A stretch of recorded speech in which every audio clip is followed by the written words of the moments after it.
1대부터 7대까지 역대 미국 대통령들은 모두 영국 식민 출신이었습니다. 그리고 드디어 영국으로부터 독립을 선언한 지 6년 후에 태어난 순수 미국 태생의 대통령이 등장합니다. 미국이란 새로운 독립국가에서 탄생한 최초의 미국인 대통령이자 최초의 뉴욕주 출신 대통령, 바로 제8대 대통령 마틴 벤 뷰런입니다. 오늘은 술집을 운영하던 농부의 아들로 태어나 미국의 대통령이 되기까지 뛰어난 정치적 수완을 보여준 마틴 벤 뷰런에 대해 알아보겠습니다.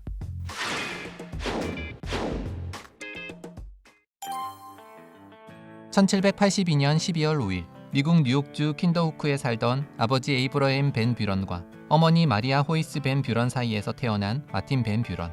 마틴의 부모는 모두 네덜란드 출신의 이민자였는데 당시 그가 태어난 킨더후크는 네덜란드인 공동체 지역이었습니다. 아버지 에이브러햄 벤 뷰런은 농부이자 선술집을 운영하던 사람이었습니다.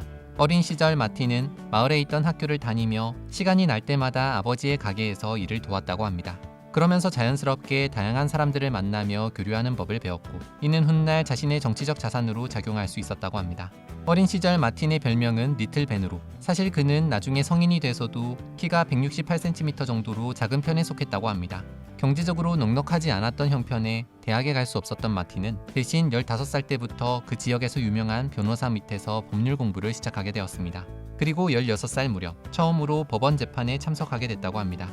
이후 1801년 20살이 된 마틴은 뉴욕 시내로 나가서 법률 사무원이 되어 법률 견습 과정을 거치게 됩니다. 그리고 1803년 마침내 마틴은 22살의 나이에 변호사 자격을 취득했습니다. 정식 변호사가 된 뒤 다시 고향 킨더후크로 돌아온 그는 이복형과 함께 법률 사무소를 열었습니다.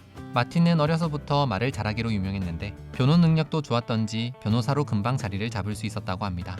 그러면서 그는 오래전부터 관심을 두었던 정치에도 꾸준히 참여하는 모습을 보이게 됩니다. 1808년 마틴은 더 나은 기반을 찾아 뉴욕의 허드슨 근처로 이사를 갔습니다. 그리고 그곳에서 더욱 변호사로 이름을 날리며 엄청난 돈을 벌게 되었습니다. 허드슨으로 이사가기 전 해인 1807년 2월 26살의 마틴은 25살의 한나 호이스와 결혼을 하게 됩니다. 사실 한나와는 먼 친척 사이였는데 마틴은 어린 시절부터 한나를 짝사랑했었다고 합니다. 한나네 집안 역시 네덜란드 이민자 출신이라 한나도 네덜란드어를 모국어로 사용했다고 합니다. 그렇게 둘은 10대 시절부터 사귀기 시작해 20대 중반에 결혼을 하게 된 것입니다. 그런데 뉴욕에서 지내는 동안 한나는 결핵에 걸리게 됐고 몸이 너무 약해져 침대에 누워 지내는 시간이 많았다고 합니다. 둘 사이엔 4명의 아들이 있었는데 그중 막내는 결핵을 앓고 있던 중에 낳은 아이였습니다.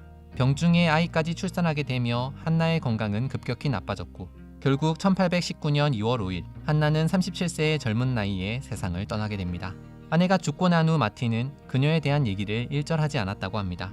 훗날 자신이 쓴 거의 800페이지에 달하는 회고록에서조차 아내에 대한 언급은 전혀 없었으며 아이들조차 어머니의 이름을 제대로 알지 못할 정도였다고 합니다. 하지만 마틴은 아내가 세상을 떠난 후 무려 43년을 더 살았음에도 죽을 때까지 재혼을 하지 않고 혼자 지내며 그야말로 찐사랑의 면모를 보여주었다고 합니다. 뉴욕으로 이사온 후 변호사로 완전히 기반을 잡은 마틴은 그 성공을 기반으로 뉴욕 정치계에도 입문하게 됩니다. 평소 토머스 제퍼슨을 좋아했던 그는 민주공화당에 입당하고 뉴욕의 정치단체인 알바니 리젠시를 이끌며 선거에서 표를 모으는 역할을 담당했습니다. 그리고 1812년엔 뉴욕주 상원의원에 출마해 당선이 되고 1815년엔 뉴욕의 검찰총장이 되는 등 승승장구 출세가도를 달리게 됩니다. 그 후 뉴욕의 법무장관으로 임명되기도 했으며 1821년에는 연방 상원의원이 되어 7년 동안 자리를 지켰습니다. 이 시기 그는 자신의 정치적 멘토인 앤드류 잭슨을 만나 끈끈한 사이로 발전을 하게 됩니다. 그러던 1824년 미국 제6대 대통령 선거 당시 마틴이 지지했던 앤드류 잭슨은 첫 투표 때 1위를 했음에도 불구하고 과반이 넘지 못해 결국 의회에서 2차 투표를 하게 되었습니다. 이때 존 퀸시 애덤스가 헨리 클레이와 손을 잡는 바람에 앤드류는 낙선 아닌 낙선을 당하고 말았습니다. 그래서 마틴은 강력한 선거 조직의 필요성을 느끼고 자신이 중심이 되어 파벌을 만들게 됩니다. 그러면서 자연스럽게 앤드류 잭슨을 지지하는 세력들은 민주당으로, 반 앤드류 잭슨파들은 지금의 공화당의 전신이 되는 휘그당을 결성하게 됩니다. 미국의 양당 정치는 바로 이때부터 자리를 잡게 된 것이라고 합니다. 마틴은 앤드류를 도와 민주당을 설계한 주축인물이었던 겁니다.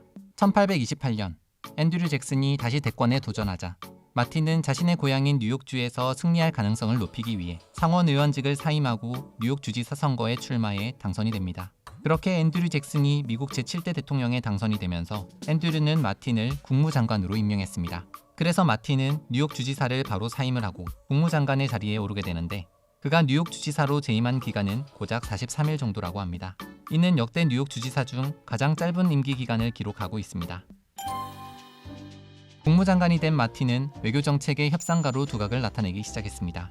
나폴레옹 전쟁 중 프랑스와 덴마크 군함에 의해 손상된 미국 선박과 관련된 오랜 청구권을 해결했으며 당시 압류된 재산에 대한 배상을 얻어내기도 했습니다.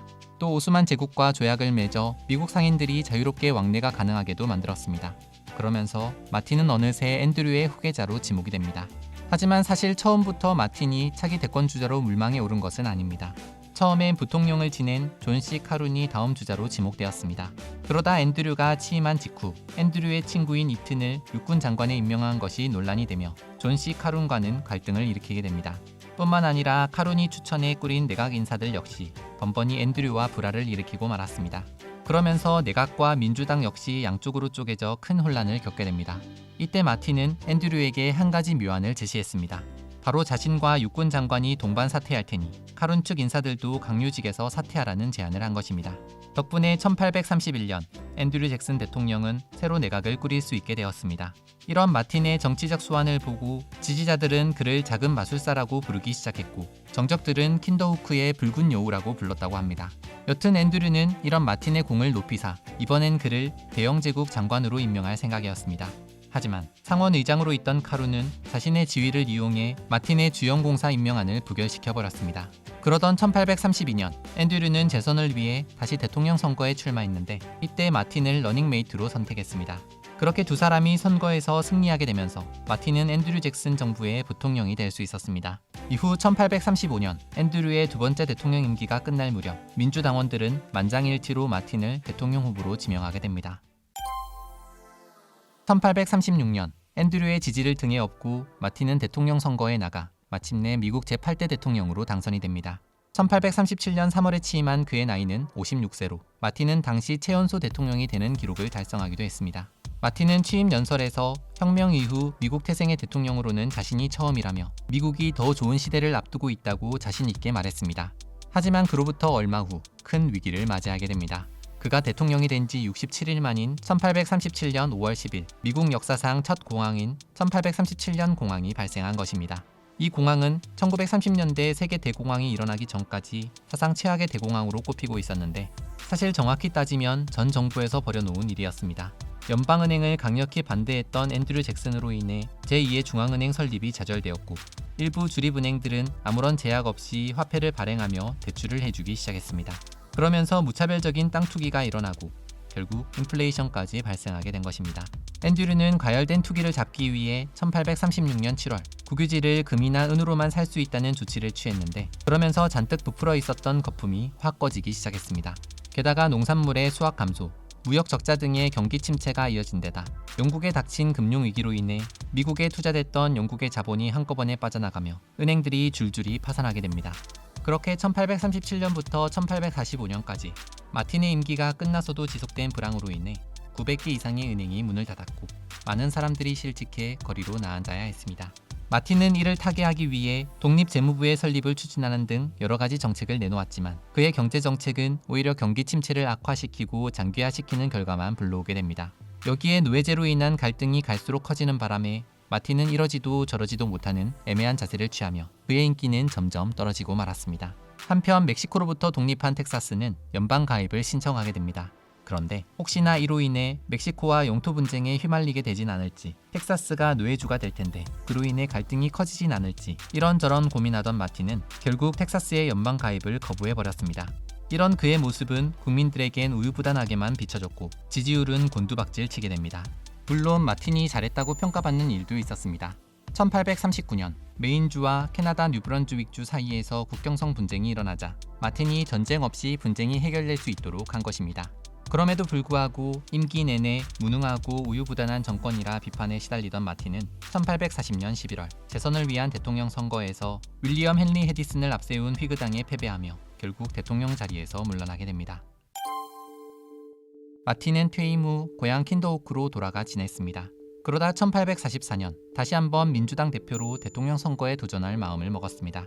하지만 마틴 대신 제임스 포크가 민주당 대통령 후보로 지명이 되는데, 그러자 그는 새로운 당인 자유토지당을 만들어 1848년 대통령 선거에 독자 출마를 강행하게 됩니다. 그가 만든 자유토지당은 노예제 폐지를 주요 강령으로 내세웠습니다.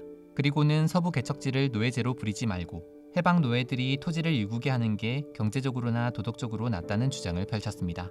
선거 결과 마틴의 자유토지당은 10%를 득표하게 되는데, 비록 그가 다시 대통령이 될 수는 없었지만 하원과 상원에서 4년간 의미 있는 제3당으로 자리매김할 수 있었다고 합니다. 참고로 자유토지당은 1852년 공화당에 합류하지만 마틴은 민주당으로 복당하여 죽을 때까지 민주당원으로 남게 됩니다. 이후 그는 정계에서는 완전히 은퇴한 뒤 노예 문제로 나라가 분열되는 것을 막기 위해 남은 생을 보냈습니다. 그럼에도 불구하고 1861년 결국 미국 남부전쟁이 일어나게 되고 마틴은 노예제 폐지를 주장한 에이브러햄 링컨 대통령을 지지하게 됩니다. 그러다 남북전쟁이 한창이던 1862년 7월 24일 마틴은 81살의 나이로 기관지 천식과 심부전으로 인해 눈을 감게 됩니다. 대통령이 되자마자 터진 공황으로 인해 업적은 없고 악재만 많았던 브루네 대통령 마틴 벤 뷰런. 하지만 그는 미국 최초로 당내 계파를 만들고 이를 활용해 정권을 창출할 정도로 뛰어난 정치 수완을 보여주었습니다. 또한 현대적인 선거 캠페인 전략을 수립하는 등 미국의 정치 체제 발전에도 큰 기여를 한 것으로 평가받고 있습니다. 지금까지 1인자보다는 2인자의 자리에서 더 빛났던 미국의 제8대 대통령 마틴 벤 뷰런에 대해 알아봤습니다.